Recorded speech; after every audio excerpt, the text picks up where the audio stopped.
They fined me $850 for unauthorized parking on the same slab I poured myself 15 years ago. 2 hours later, I watched their president call 911, claiming I was blocking emergency access.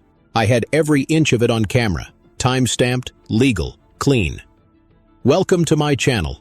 I'm Mark Jennings, a civil engineer from Denton, Texas, and for the last 8 months, I've been neck-deep in the strangest fight of my career, against my own HOA. If you're new here, I'd love for you to subscribe and stick around. I try to make sense of the madness so no one else has to go through it alone. Let me know where you're watching from. It helps me remember there's more good than noise out there.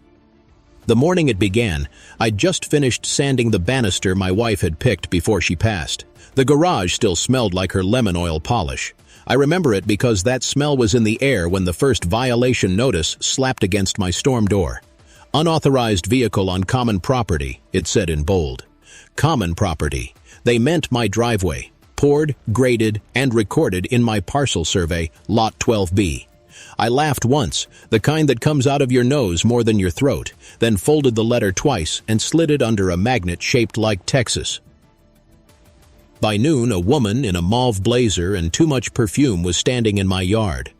"Sir, you're obstructing a fire lane," she barked. I pointed to the hydrant 30 feet away on the opposite side of the cul-de-sac. She blinked once, jaw tight. "We've called the police." The officer who arrived had that patient face of a man who'd seen this dance before. He asked for my license, took one look at my plat map, and handed it back. "You're fine, sir," he said quietly, almost apologetic. The HOA rep tried to argue. He cut her off. "Ma'am, this is private property. You're trespassing now." That was the first time I saw her lips tremble, with anger. When the cruiser pulled away, I noticed her taking pictures of my house. 2 days later, she posted them on the HOA Facebook page. "Resident refuses compliance," alongside a cropped shot that made my truck look like it was halfway in the street. The comments filled fast, entitled, "Thinks rules don't apply." One neighbor messaged me privately, "They're setting you up, Mark. Be careful." Ladies and gentlemen, I stand before you today That night, to address I sat with a cold beer and opened a manila folder labeled Deed Covenants. I'd drafted some of the drainage codes myself back in 2009, before the subdivision even had curbs. Somewhere in those 73 pages of CCRs was my defense. I just needed to find the clause they'd forgotten existed. The next morning, I called an old friend from the county assessor's office, Nora. She was a coffee addict who typed like thunder. "Nora, can you pull parcel 12B, 12C, and 13A? I think the HOA miszoned a boundary line," I asked. "Sure thing," she said, "but you didn't hear it from me if I find something interesting." By noon, she'd emailed PDFs, aerial overlays, meets and bounds, signatures dated March 3, 2008, before the HOA's incorporation filing in June that same year. My driveway technically predated their jurisdiction. Knowledge nugget number 1.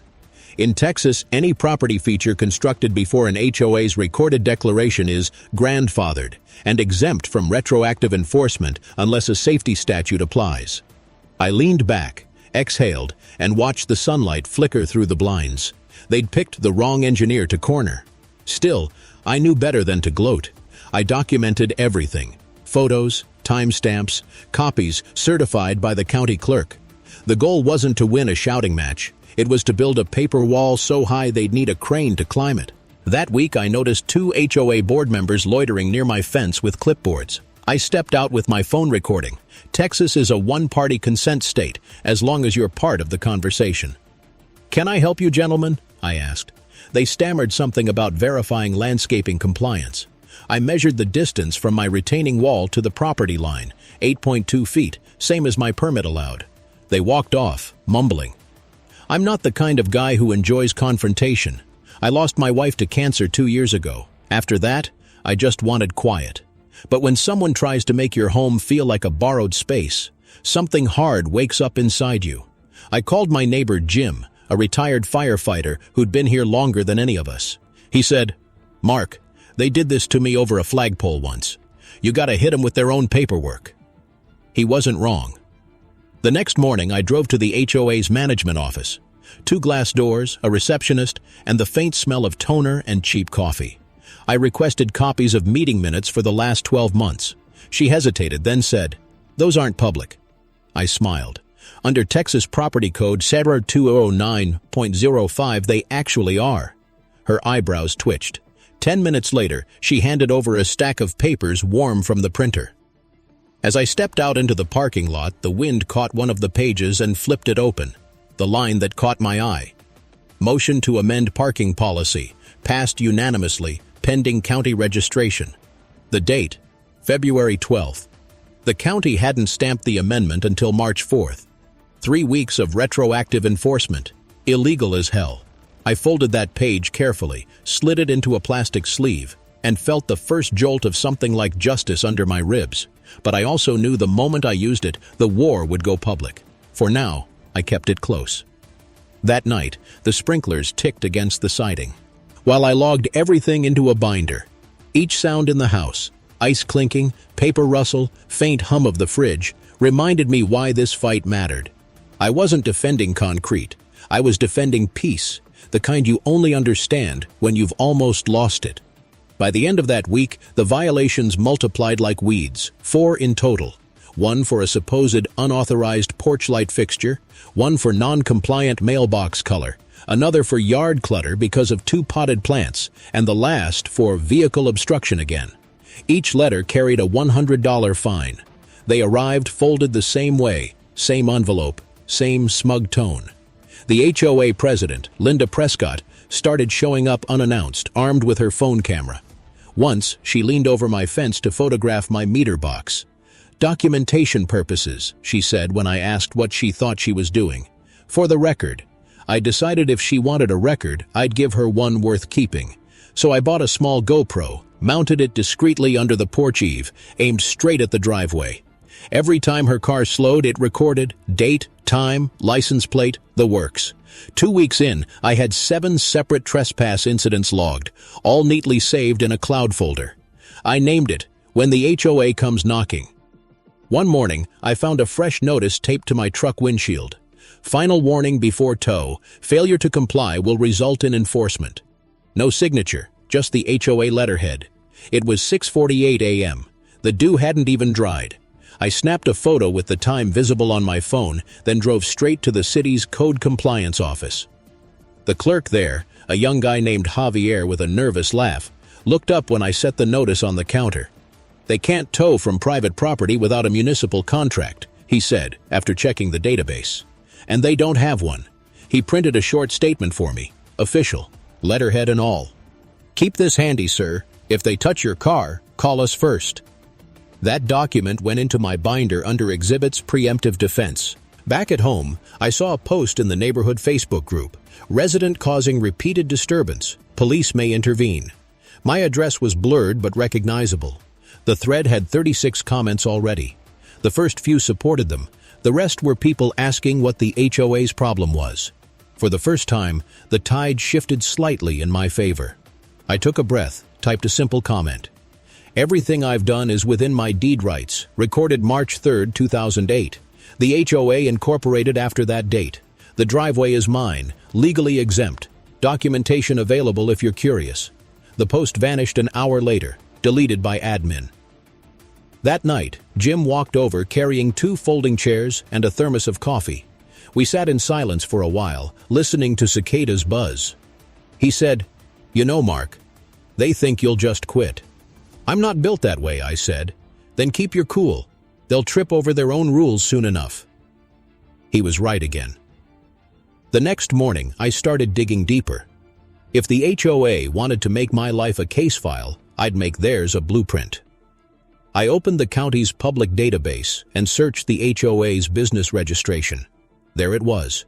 Silver Creek Homeowners Association, Inc., formed June 18, 2008. I traced their annual filings, late submissions, missing treasurer reports, and 1 year, 2017, where their registered agent was listed as Linda Prescott at her home address. That was a violation of their own conflict of interest clause. Knowledge nugget number 2.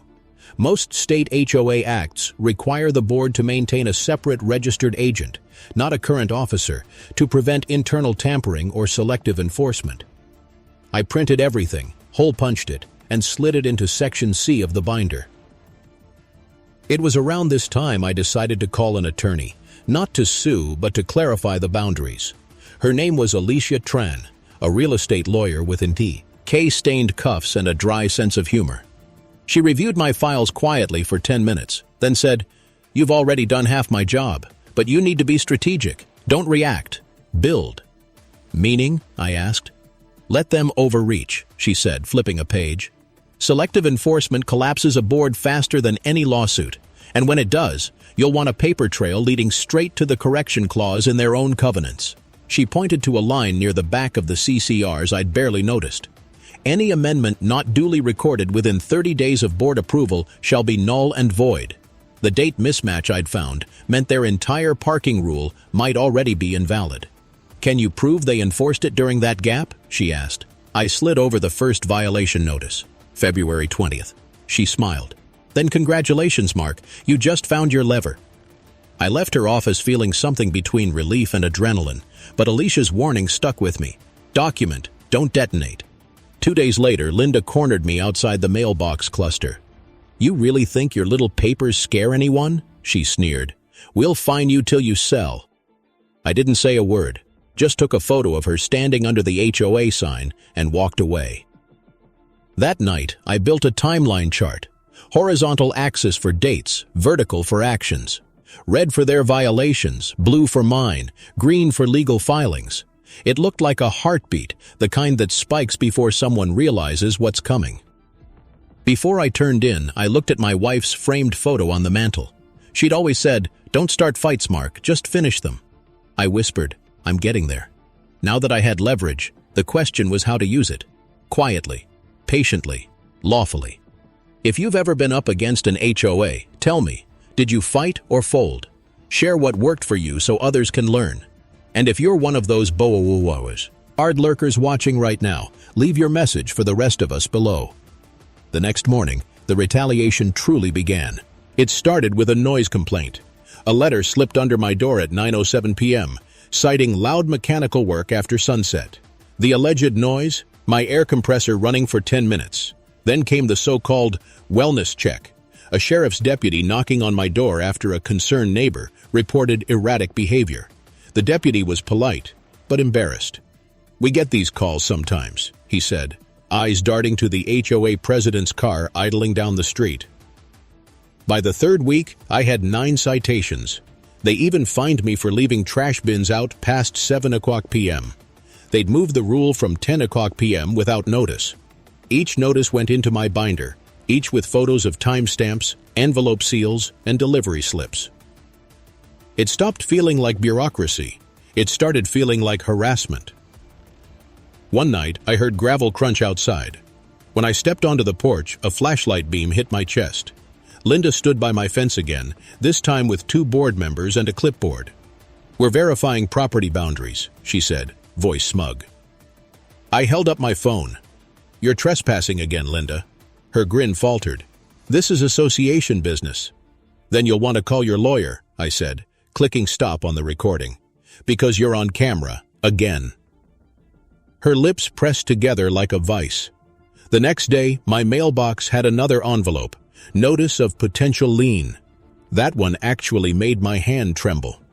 I took it to Alicia's office. She read it once, twice, then said, "They're bluffing. But if they record that lien, you need to be ready." "Ready how?" She smiled thinly. "We'll give them something worth regretting." That night, I couldn't sleep. The hum of the fridge felt like static under my skin. I walked out to the porch and stared at the dark shape of the truck. My wife and I had bought that truck together. She'd loved road trips, the endless highways, the AM scene, attic between towns. Losing her had already taken one home from me. I wasn't letting this HOA take another. The next morning, I called Nora again at the assessor's office. "Can you tell me if the HOA owns any parcels outright?" I asked. She snorted. "Most don't. They lease common areas from the developer trust. Can you check Silver Creek?" An hour later, she emailed, "Common Parcel A, Storm Retention Lot, owned by Developer Holding, lease expires 2025, renewable by written consent of assignee." That phrase, assignee, lit up like a flare in my brain. I started tracing through the chain of title.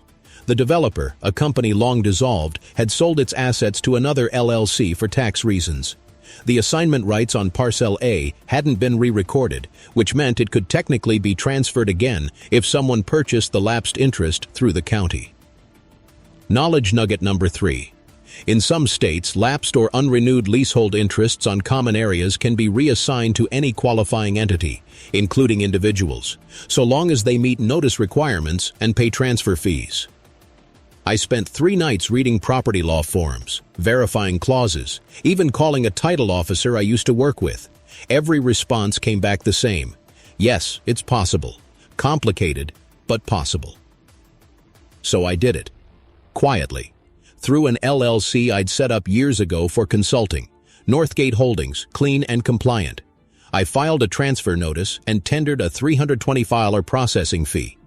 Within 10 business days, I would officially own the residual rights to the storm retention parcel, the same one the HOA used as leverage to impose parking restrictions because their fire lane excuse ran along its easement.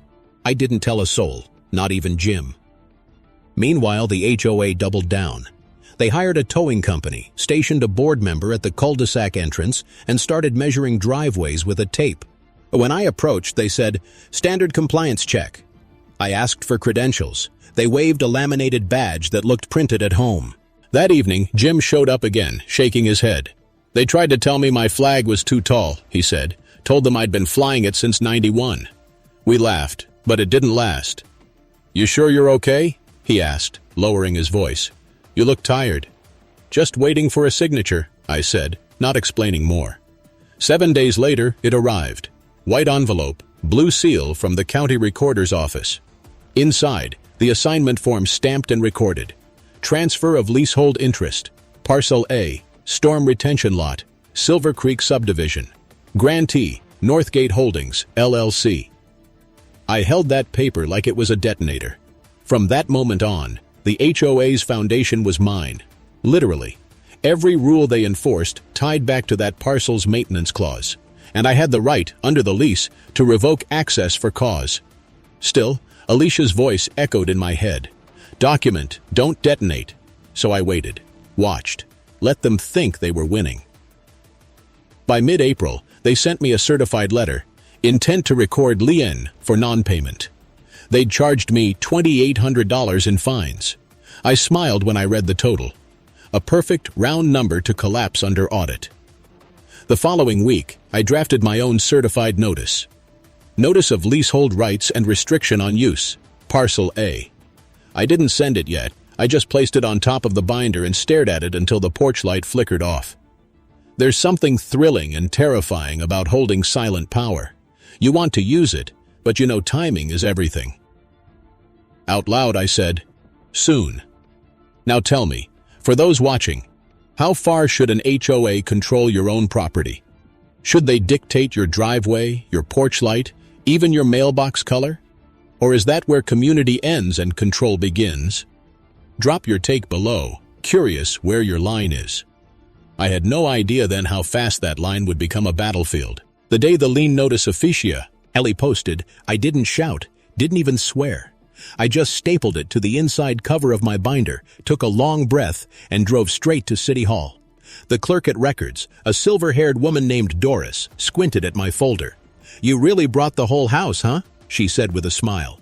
"Feels like it," I replied. "I just need a certified copy of the HOA's parcel lease, plus the most recent amendment they filed." She typed for a bit, humming.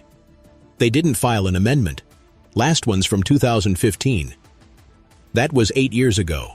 The parking rules they'd been wielding like scripture had never been reattached to a recorded parcel map. In simple terms, every fine they issued for common property obstruction was unanchored. Knowledge nugget number 4. Any HOA restriction tied to a common use parcel must reference the currently recorded map or plat. Otherwise, it lacks enforceable standing and can be voided as ultra vires, beyond authority. I thanked Doris, then called Alicia from the parking lot. "They're standing on air," I said. She paused. "Perfect. Now we let them sign the check that proves it." "How?" "They're holding their quarterly open meeting next week, right?" "Yeah, Thursday." "Show up. Don't argue. Just ask for the floor when they confirm the new assessment. Then, read the clause about parcel control. Calmly. That's when you present the leasehold certificate. And the police? Already covered. I'll notify the community officer to be present. It's standard for contentious hearings. If they try to remove you, he'll verify your rights on the spot. That conversation replayed in my head all week as I built the presentation binder. Tabs labeled timeline, citations, leases, precedents, financials. Each page laminated, edges trimmed. I was meticulous not for vanity, but because when people underestimate you, neatness is a weapon. On the morning of the meeting, I walked the property one last time. The wind carried the scent of cut grass and gasoline. The hydrant gleamed where sunlight hit it, 30 feet from my driveway, just as I'd said. I ran a finger over the concrete edge, still rough from when my wife and I poured it ourselves. "Almost done," I whispered. That afternoon, Jim stopped by with his old fire jacket. "For luck," he said, tossing it over my arm. "And in case they get hot under the collar." I laughed harder than I had in weeks. By sunset, the community center parking lot was full. SUVs, sedans, a few golf carts from retirees who took this HOA business like sport. Inside, the air smelled of coffee and copier toner. Folding chairs lined up before a table draped in a navy cloth, the board seated like a tribunal. Linda presided at the center, her hair shellacked to immobility. "Meeting of the Silver Creek Homeowners Association is now called to order," she declared. "First agenda item, parking enforcement update." She rattled off figures: violations issued, fines collected, compliance improvement rate at 64%. When she announced the new $500 special assessment for enforcement costs, murmurs rippled through the room. I stood up. "Point of order, Madam President." Her eyes narrowed. "Mr. Jennings, homeowners may only speak during open comment." "This pertains directly to the motion," I said, holding up the lease document. "Your parking enforcement relies on Parcel A's designation, correct?" Alicia had prepped me well. Keep tone steady, words tight. Linda's lips thinned. "That's correct." I stepped forward, offered the stamped page. As of April 10th, the leasehold interest for Parcel A belongs to Northgate Holdings, LLC. That's my entity. Here's the recorded document. The room went dead silent. Papers rustled. Someone coughed. Linda blinked twice, then barked. "Okay, this is absurd. You can't just—" Before she finished, Officer Daniels, the community liaison, rose from the back. "I've reviewed the document," he said evenly. "It's valid, recorded through the county. He has standing." The collective gasp was almost cinematic. Linda stammered, You had no right." "I had every right," I said quietly. "And you've been issuing fines under a rule dependent on my parcel's easement, meaning each enforcement action since March constitutes unauthorized use. I'll be invoicing the HOA for trespass and administrative abuse." Someone clapped, then another. The sound spread until even the board treasurer looked uneasy. Linda slammed her gavel. "Meeting adjourned." But the officer stepped closer. "Not yet, ma'am. You'll want this on record."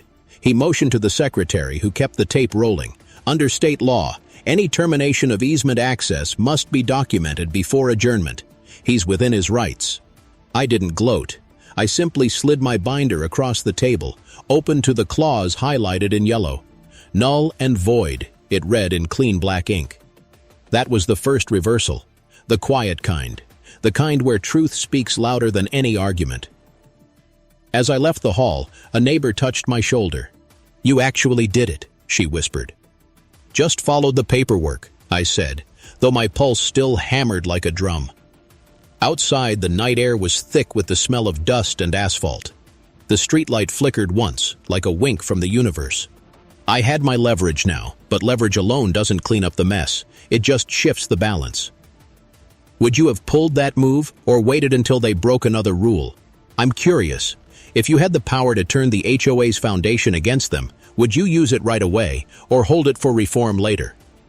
Because the next morning, Linda made her move, and it was far uglier than I expected. Linda didn't sleep on it. By sunrise, a new email hit every homeowner's inbox, subject line in all caps. Urgent, illegal claim by resident.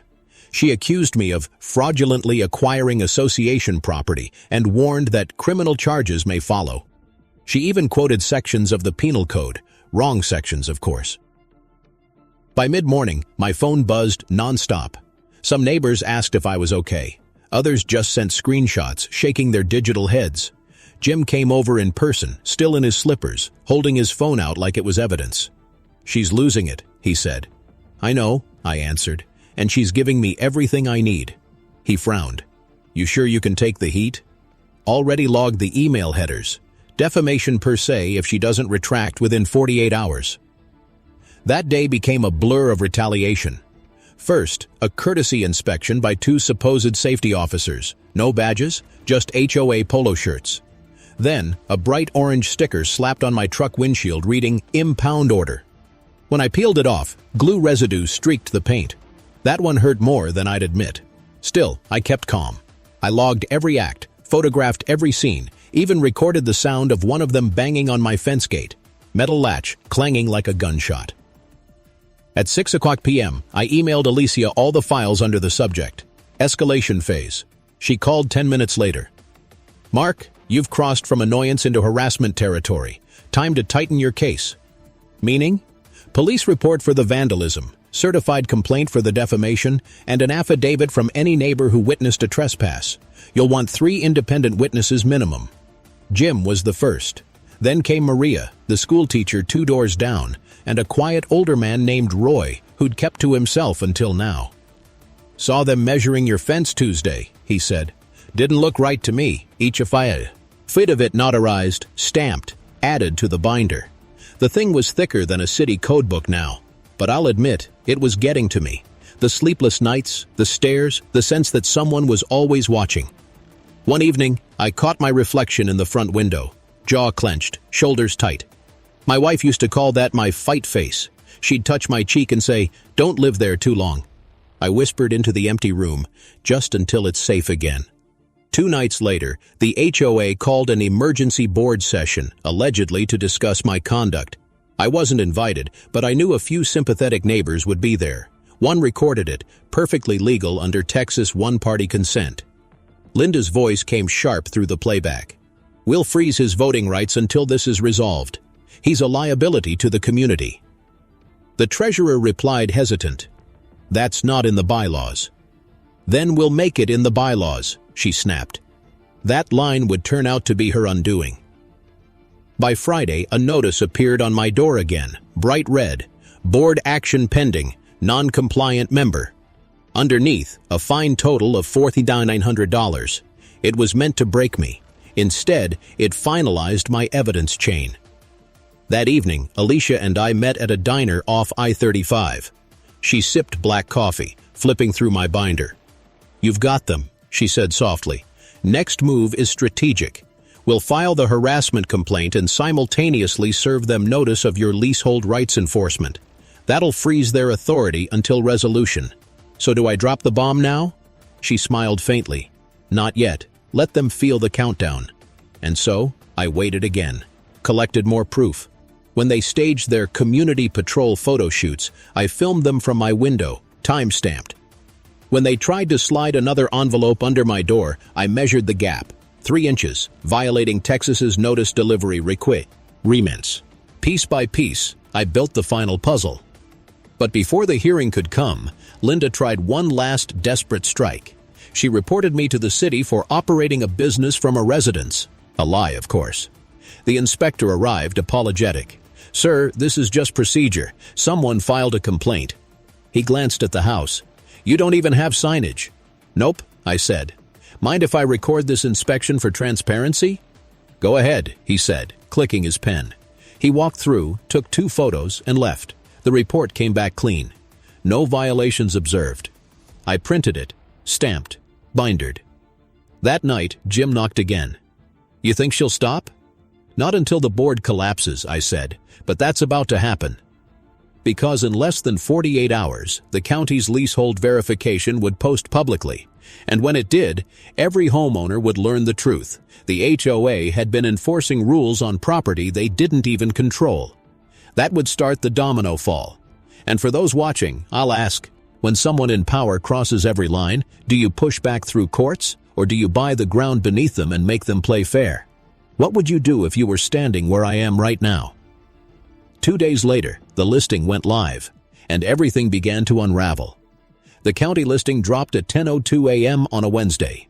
One simple line on the public registry: leasehold interest, Parcel A, transferred to Northgate Holdings, LLC, April 10th. Within hours, the neighborhood group chat detonated. Screenshots flew back and forth, half disbelief, half applause. By noon, Linda's email inbox was melting down. She tried damage control, sending another mass message. The association is reviewing the matter with counsel. Members should not engage with false claims, but people weren't buying it anymore. That afternoon, a half-dozen homeowners came by my place. People who'd buy it ignored me for months. They stood awkwardly on my driveway, hands in pockets, until one finally said, "So you own the pond now?" "Not the pond," I corrected. "The land under it, the easement they've been using for every fire lane excuse in our covenants." They laughed, but there was tension beneath it, fear mixed with hope. They'd all been fined at least once. They knew what it felt like to have their mailbox measured or their grass height cited. I invited them in, cleared space on the dining table, and laid out the binder. "This isn't about me versus them anymore," I said. "It's about making sure no board can abuse authority again." Maria leaned over the papers. "So what happens next?" "Tomorrow's the emergency hearing," I said. "The HOA's called in their attorney. They're going to try to invalidate the transfer, but they can't, not without admitting they ignored their own filings." She nodded, eyes wide. "You're really going through with it?" "Absolutely, but I'm not here to burn it down. I'm here to rebuild it right." That night, I sat on the porch with Jim, both of us silent, except for the chorus of frogs near the drainage lot. My drainage lot now. He sipped his coffee, then said, "Funny thing, all this over a patch of concrete and a pickup truck." "Yeah," I said, "but it was never about the truck. It was about who gets to feel at home." The next day, the community center was packed. Even the mayor's liaison showed up. Linda sat at the front with her attorney, a pale man in a gray suit who looked like he hadn't smiled since the Bush administration. Alicia arrived 5 minutes before start time, calm as ever, her thermos steaming in one hand.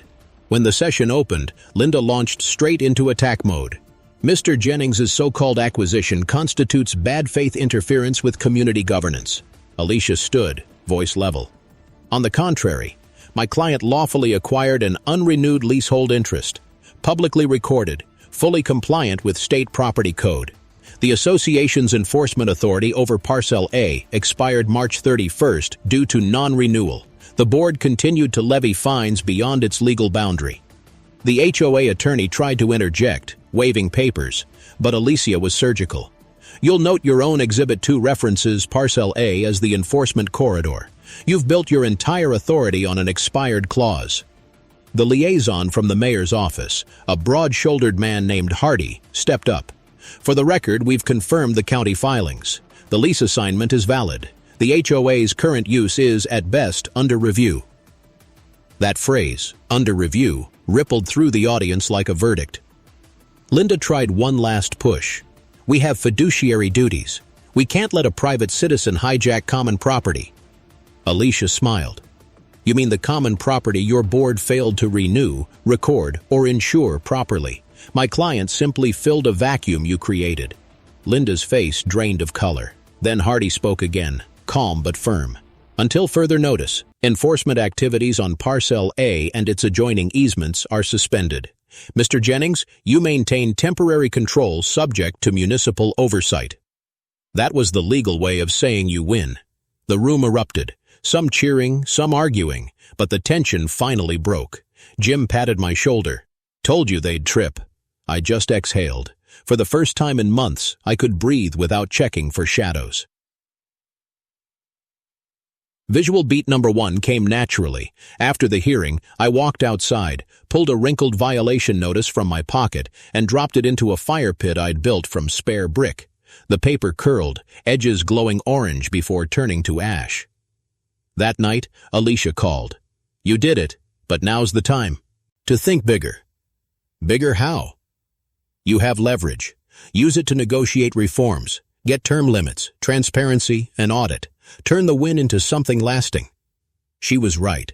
Revenge felt hollow without repair. I wanted change. So I drafted a proposal, the Silver Creek Reform Charter. It demanded 3 things: 2-year term limits for board members, open meeting minutes online within 7 days, and an independent ethics committee elected by residents. I wasn't sure they'd bite, but by the next morning the phone calls started. Not from Linda, from her board. They wanted to meet. And before I tell you what happened in that meeting, I want to know, if you just forced your HOA to stand down, would you take the win and walk away? Or would you push for reform so the next family never has to fight this fight again? Either way, the next 72 hours would decide everything.